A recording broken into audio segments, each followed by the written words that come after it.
This is a plant in a pot, but it's no ordinary pot. This is an over-engineered pot. The reason why this is over-engineered is because it's in two pieces. Wow.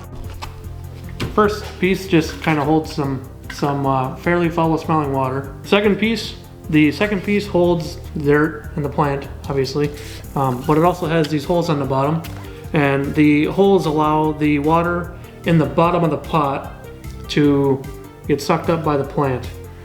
In this case, this plant doesn't need that much water all the time, so it's more, I guess, like taking a sip or like a little nibble. I don't know if they drink or eat. I don't know what plants do. But yeah, so I just figured I would show you how to make this, and I'm gonna put the I'm gonna have the step files for each of the 3D models that I made. I'm gonna have those on my Patreon page, which I'll link in the description. It's pretty barren in there right now. Everything's pretty new, but I'll put them in there. They'll be free for you guys to download. So yeah, I guess enjoy the rest of the video.